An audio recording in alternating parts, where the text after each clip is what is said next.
শুভ দুপুর সবাইকে। আজ আমি দ্বিতীয় ষান্মাসিকের বেঙ্গলি ফাউন্ডেশনের প্রথম এককের দুটি কবিতা পাঠ করব।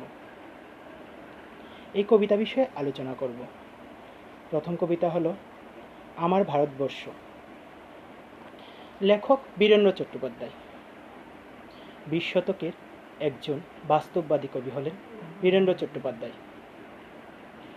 1920 খ্রিস্টাব্দে বাংলাদেশের এক গ্রামে তিনি ব্রাহ্মণ পরিবারে জন্মগ্রহণ করেন। কর্মজীবনে তিনি ছিলেন প্রথমে ব্যাংকের কর্মচারী। দ্বিতীয় বিশ্বযুদ্ধ চলাকালীন সময় ব্যাংক বন্ধ হওয়ায় তার অন্যত্র কর্মসংস্থান খুঁজতে হয়েছে। এই কর্মসংস্থান খুঁজতে গিয়ে তিনি শ্রমজীবী মানুষের সঙ্গে মিশেছেন। তাদের জীবনের সেই মর্মবাণী, তাদের সেই শোষণ, নিপীড়ন, বঞ্চনা সমস্ত কিছুই দেখতে পেয়েছেন। আর তার ফলে তার সেই শ্রমজীবী মানুষের প্রতি কবির মমত্ববোধ জেগেছেন। আর সেই মমত্ববোধ থেকেই তিনি শ্রমজীবী মানুষদের কবি হয়ে উঠলেন। শ্রমজীবী, সাধারণ কৃষিজীবী এই সমস্ত মানুষের জীবনের দুঃখ সমস্ত কিছুকে তিনি তার কবিতায় তুলে ধরেছেন। তিনি কয়েকটি কাব্যগ্রন্থ লিখেছেন, তার মধ্যে রয়েছে গ্রহচ্যুতি, তারপর পৃথিবী ঘুরছে, মহাদেবের দুয়ার। আমাদের পাঠ্য এই আর ভারতবর্ষ মহাদেবের দুয়ার গ্রন্থ থেকে নেওয়া হয়েছে। এটি 1968 খ্রিস্টাব্দে প্রকাশিত হয়েছে। এই কবিতায় কবি বলেছেন, আমার ভারতবর্ষ 50 কোটি মানুষের, যারা সারাদিন রৌদ্রে খাটে, সারা রাত ঘুমোতে পারে না ক্ষুধার জ্বালায় শীতে। কবি এখানে আমার ভারতবর্ষ বলেছেন কারণ ভারতবর্ষ কবির জন্মভূমি। মায়ের সঙ্গে সন্তানের যেমন একটা আন্তরিক টান রয়েছে, ঠিক তদ্রূপ ভারতবর্ষের সঙ্গেও কবির একটা আন্তরিক বন্ধন রয়েছে। তাই কবি এই ভারতবর্ষকে আমার ভারতবর্ষ বলেছেন। এখানে যখন কবি এই কবিতাটি লিখছেন তখন ভারতবর্ষের জনসংখ্যা ছিল 50 কোটি। এখানে কবি ভারতবর্ষের সেই 50 কোটি দরিদ্র মানুষের জীবনের সেই বঞ্চনা, শোষণ, নিপীড়নের চিত্র তুলে ধরেছেন, যাদের কাছে নিজের পরিধেয় বস্ত্র কেনার মতো অর্থ ছিল না। তারা সারাদিন কঠোর পরিশ্রম করত। পরিশ্রমের ফলে রাত্রে ঘুম আসার কথা, কিন্তু রাত্রে তাদের ঘুম আসতো না, কারণ তাদের পরিশ্রমের ফলে পেট ভরে অন্ন তারা পেত না। তার উপর সেই প্রচণ্ড শীতের প্রকোপ তাদেরকে ঘুমোতে দিত না। কত রাজা আসে যায় ইতিহাসে, হির্ষা আর দেশ আমার আকাশ বিষাক্ত করে, জল কালো করে, বাতাস ধোঁয়ার কুয়াশায় ক্রমে অন্ধকার হয়। চারিদিকে ষড়যন্ত্র, চারিদিকে লোভীর প্রলাপ, যুদ্ধ ও দুর্ভিক্ষ আসে পরস্পর মুখে চুমু খেতে খেতে। মাটি কাঁপে সাপের ছোবলে, বাঘের থাবায়। কত রাজা আসে যায় ইতিহাসে। ভারতবর্ষ পূর্বে রাজাদের দেশ ছিল। ভারতবর্ষ ছিল সমৃদ্ধশালী দেশ। এই দেশের ধন সম্পদের প্রতি আকৃষ্ট হয়ে বহু রাজা এই দেশে এসেছে, তাদের সাম্রাজ্য বিস্তার করেছে, তাদের শাসন প্রতিষ্ঠা করেছে। একটা রাজ্যের বিধ্বংসের পর আরেকটা সাম্রাজ্য প্রতিষ্ঠিত হয়েছে, কিন্তু শ্রমজীবী মানুষদের সেই অবস্থার কোনো পরিবর্তন হয়নি। তৎকালীন এই সাম্রাজ্যবাদী রাজাদের মধ্যে একটা প্রচলন ছিল বা একটা শখ ছিল যে তাদের রাজ্য বিস্তার। তার জন্য তারা যুদ্ধ এবং ষড়যন্ত্রে লিপ্ত হতো। এই যুদ্ধের মারণাস্ত্রের দ্বারা পৃথিবীর আকাশ বিষাক্ত হয়ে উঠেছে। সেই মারণাস্ত্রের ধোঁয়ায় পৃথিবী চারিদিক অন্ধকারে নিমজ্জিত হয়ে গেছে। চারিদিকে ষড়যন্ত্র, চারিদিকে লোভীর প্রলাপ।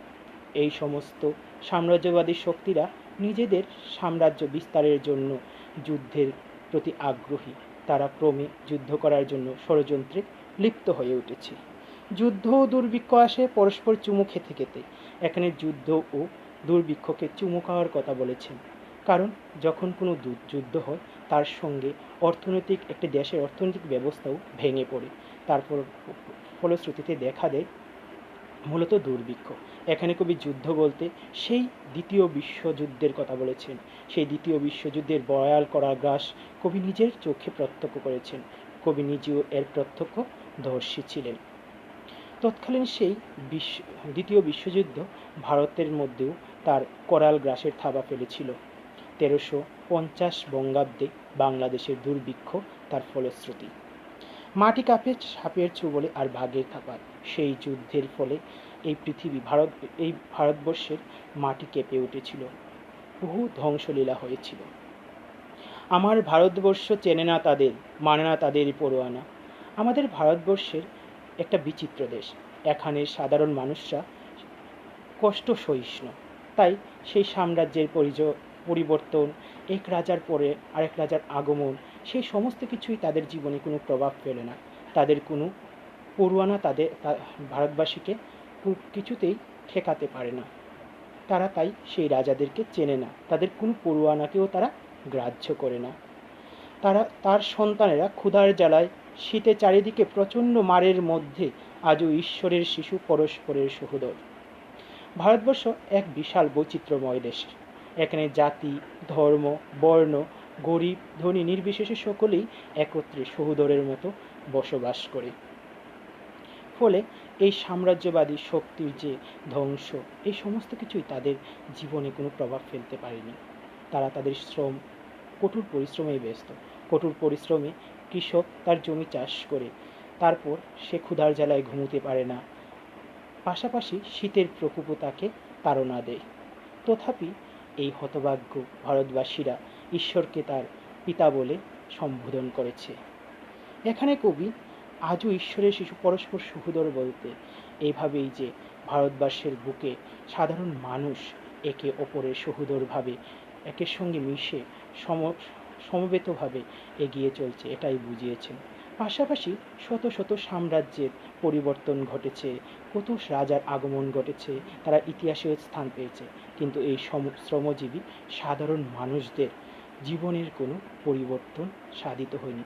তাদের জীবনের সেই শোষণ নিপীড়নের কোনো অন্ত ঘটেনি, তাদের জীবনে কোনো সুখের স্পর্শ লাগেনি। এই বিষয়টিকেই কবি এই কবিতার মধ্যে তুলে ধরেছেন। এই কবিতা থেকে আমরা যে সমস্ত গুরুত্বপূর্ণ বিষয়গুলি পেয়ে থাকি, যেমন কিছু কিছু শর্ট টাইপের কোয়েশ্চেন হতে পারে যে এই আমার ভারতবর্ষ কবিতার কবিকে বীরেন্দ্র চট্টোপাধ্যায়। এই কবিতাটি কোন কাব্যগ্রন্থ থেকে নেওয়া হয়েছে, সেটা হলো মহাদেবের দুয়ার। এই কাব্যগ্রন্থ কবে প্রকাশিত হয়েছে? 1968 খ্রিস্টাব্দে। তারপর এখানে আছে তৎকালীন সময়ে ভারতবর্ষের জনসংখ্যা কত ছিল? 50 কোটি। সারাদিন সেই ভারতবাসীরা কি করত? রৌদ্রে খাটত। রাত্রে তারা ঘুমোতে পারত না কেন? ক্ষুধা এবং শীতের প্রকোপে। তাছাড়া আকাশ বিষাক্ত করে কিসে? সেই মারণাস্ত্রের দ্বারা। এই সমস্ত বিষয়গুলি আমরা এখান থেকে গুরুত্বপূর্ণ বিষয় পেয়ে থাকি। আমার দ্বিতীয় কবিতা হলো রবীন্দ্রনাথের প্রতি। লেখক বুদ্ধদেব বসু। 20 শতকের একজন যুগযন্ত্রণাতিক্ত বাস্তববাদী কবি, যিনি যুগের যন্ত্রণাকে, দুঃখকে, বঞ্চনাকে, যুদ্ধ মহাবিগ্রহের সেই করাল অশান্তি রূপী সেই করাল গ্রাসকে তিনি তার কবিতায় স্থান দিয়েছেন। মানুষের দুঃখ, দুর্দশা, নিপীড়নকে তিনি তার কাব্যের মূল বিষয়বস্তু করে তুলেছেন। তিনি হলেন বুদ্ধদেব বসু। 1908 খ্রিস্টাব্দে তিনি কলকাতায় এক দরিদ্র পরিবারে জন্মগ্রহণ করেন। কর্মজীবনে তিনি প্রথমে ইংরেজি অধ্যাপক ছিলেন। পরবর্তী সময়ে যাদবপুর বিশ্ববিদ্যালয়ের তুলনামূলক সাহিত্যের অধ্যাপক হিসেবে নিযুক্ত হন। সমকালীন জীবনের যে বাস্তব ঘটনা, সেইগুলিকেই তিনি তার কাব্যে তুলে ধরছেন। পাশাপাশি তিনি প্রগতি ও কল্লোল পত্রিকার সঙ্গেও যুক্ত ছিলেন। কল্লোল গোষ্ঠীর একটি বৈশিষ্ট্য ছিল যে সমকালীন যুগযন্ত্রণা, বাস্তবতা সমস্ত কিছুকেই তাদের কাব্যের মধ্যে তুলে ধরা। বুদ্ধদেব বসু তার কাব্যগ্রন্থগুলির মধ্যে সমকালীন জীবনের বাস্তব চিত্রকে অঙ্কন করেছেন। তিনি যে সমস্ত কাব্যগ্রন্থগুলি লিখেছিলেন তার মধ্যে কয়েকটি হল মর্মবাণী, বন্দির বন্ধনা, 22শে শ্রাবণ। আমাদের পাঠ্য রবীন্দ্রনাথের প্রতি কবিতাটি 22শে শ্রাবণ কাব্যগ্রন্থ থেকে নেওয়া হয়েছে। এই 22শে শ্রাবণ কাব্যগ্রন্থটি 1942 খ্রিস্টাব্দে প্রকাশিত হয়। এই কবিতায় এই রবীন্দ্রনাথের প্রতি কবিতাটি এটি চতুষ্পদী কবিতা। এই কবিতায় কবি বলেছেন, তোমারে স্মরণ করেছি আজ এই দারুণ দুর্দিনে, হে বন্ধু, হে প্রিয়তম। তোমারে বলতে এখানে রবীন্দ্রনাথ ঠাকুরকে বুঝিয়েছেন বুদ্ধদেব বসু রবীন্দ্রনাথ ঠাকুরকে স্মরণ করেছেন ভারতবর্ষের একটা দূর সময়ে বা একটা অস্থিরকর পরিস্থিতিতে। এই পরিস্থিতিতে রবীন্দ্রনাথ ঠাকুরই সেই বুদ্ধদেবের একমাত্র প্রিয়তম বন্ধু, তাই তিনি তাকে প্রিয়তম ও বন্ধু বলে সম্বোধন করেছেন। সভ্যতার শ্মশান সজ্জায় সংক্রমিত মহামারী মানুষের মর্মীয় মজ্জায়। সভ্যতা শ্মশান সজ্জায়, অর্থাৎ সভ্যতার মধ্যে শ্মশান সজ্জা রচিত হয়েছে। এখানে শ্মশান সজ্জা বলতে সমকালীন সমাজের মধ্যে এক পক্ষ, অর্থাৎ সেই বৈদেশিক সাম্রাজ্যবাদীরা, তার পাশাপাশি আমাদের দেশের এক শ্রেণী স্বার্থান্বেষী মানুষরা, এই দুই পক্ষের মিলিতভাবে এদেশের সাধারণ মানুষের উপর উৎপীড়ন, নিপীড়ন, তাদের উপর ক্ষমতা বিস্তার করে নিজেদের সম্পদ বৃদ্ধি, এই সমস্ত কিছু বুঝিয়েছেন। তাই একে তিনি সভ্যতার শ্মশান সজ্জা বলেছেন। সংক্রমিত মহামারী মানুষের মর্মীয় মজ্জায় বলতে কবি এখানে মহামারী বলতে এখানে সেই হিংসা, বিদ্বেষ, প্রতিহিংসা, হানাহানি, এই সমস্ত কিছুকেই বুঝিয়েছেন। এই সমস্ত কিছু বর্তমানে সময়ের মানুষদের মর্মীয় মজ্জায় প্রবেশ করে গেছে। প্রাণ লক্ষ্মী নির্বাসিতা। বর্তমানে মানুষের মধ্যে দয়া, মায়া সব কিছু লুপ্ত হয়ে গেছে, তাই সৌন্দর্যের দেবী প্রাণ লক্ষ্মী বর্তমানে নির্বাসিত। রক্তপায়ী উদ্যত সঙ্গিনী সুন্দরেরে বিদ্ধ করে। সেই সমস্ত সাম্রাজ্যবাদী শাসকরা, সেই হানাহানি, সেই ক্ষমতাদর্পী, সেই মানুষকে জন্তুরা সুন্দর, অর্থাৎ স্বাভাবিক, সুন্দর, সুস্থ জীবনযাপনকে বিদ্ধ করছে তাদের সেই সাম্রাজ্য বিস্তারের হানাহানিতে, গুলাগুলিতে। মৃত্যুর পুষ্পকে উড্ডীয়মান বর্বর রাক্ষসেরা হাঁকে, আমি শ্রেষ্ঠ সবচেয়ে বড়।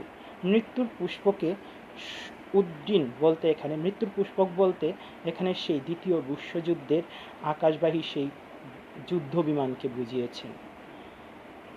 সুন্দর বর্বর রাক্ষস বলতে সেই সাম্রাজ্য বিস্তারকারী, সেই হানাহানি, সেই সংগ্রামী, সেই রক্তপাতকারী, সেই দস্যুদের, অর্থাৎ তৎকালীন সময়ে সেই বিদেশি শক্তি আমাদের দেশে সেই শোষক গোষ্ঠীকে বুঝিয়েছেন। তারা তাদের সেই শুভকে তারা দাবিয়ে, তার উপর দাঁড়িয়ে তাদের সেই অনিহতকর ক্ষমতার উপর দর্প বিস্তার করে বলছে তারাই শ্রেষ্ঠ, তারাই মহান। দেশে দেশে সমুদ্রের তীরে তীরে কাঁপে থরুতর উন্মত্ত জন্তু মুখে জীবনের সোনার হরিণ। এখানে জীবনের সোনার হরিণ কথাটি কবি রূপকার্থে ব্যবহার করেছেন। এর আভ্যন্তরীণ অর্থ হলো সোনার হরিণ কখনোই হয় না। সোনার হরিণ বলতে কবি এখানে মানুষের শান্ত, স্নিগ্ধ, স্বাভাবিক জীবনকে বুঝিয়েছেন। যেমন হরিণ শান্ত গতিতে চলে, ঠিক তেমনি স্বাভাবিক জীবনও তার কল্যাণময়ী রূপ নিয়ে চলে। কিন্তু হরিণকে যেভাবে বাঘ, হায়নার মতো হিংস্র পশুরা ছিঁড়ে ক্ষত বিক্ষত করে খেয়ে ফেলে, ঠিক তদ্রূপ এই সাম্রাজ্য বিস্তার, হানাহানিতে বিশ্বাসী তো এই জন্তুস্বরূপ মানুষেরা বর্তমান সময়ে সেই স্বাভাবিক জীবনযাপন মানুষদেরকে বা স্বাভাবিক জীবনকে ধ্বংস করতে উদ্যত হয়েছে। প্রাণবায়ু রুদ্ধ, প্রাণ স্তব্ধ। তাই প্রাণবায়ু রুদ্ধ, প্রাণ স্তব্ধ, সব কিছু থেমে গেছে।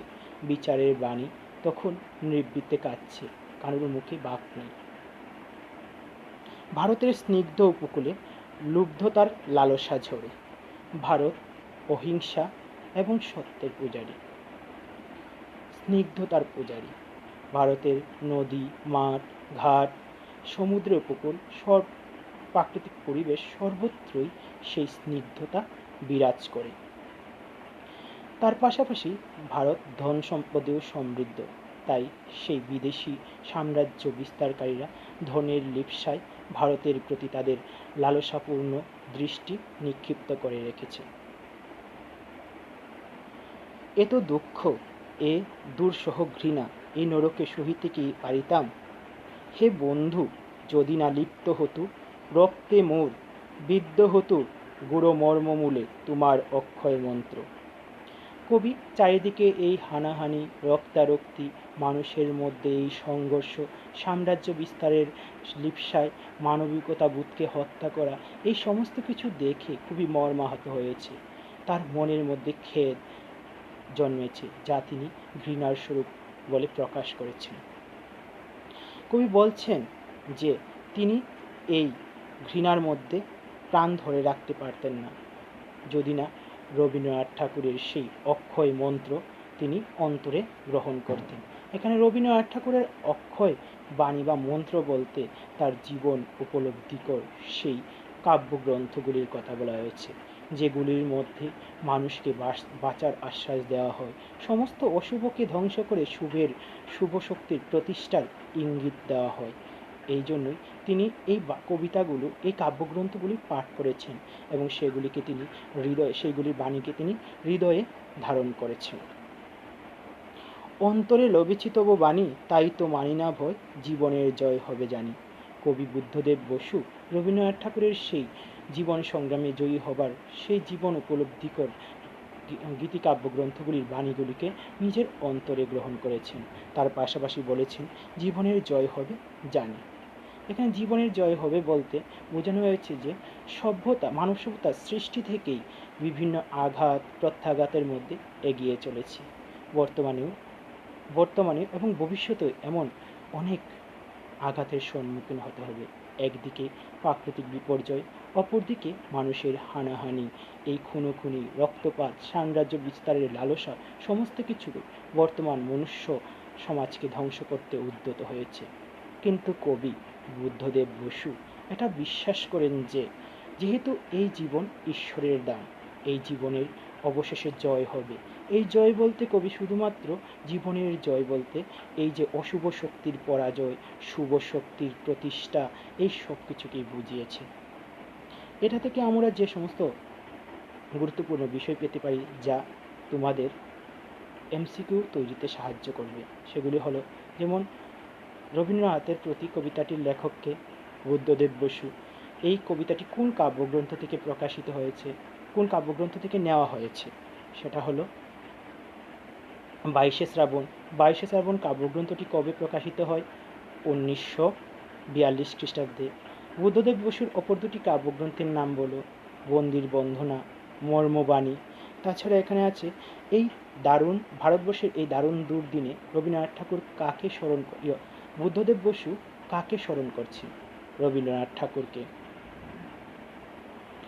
প্রাণলক্ষ্মী এখন কি করছেন বা প্রাণলক্ষ্মীর কি অবস্থা? তিনি নির্বাসিতা। আজ এতটুকুই।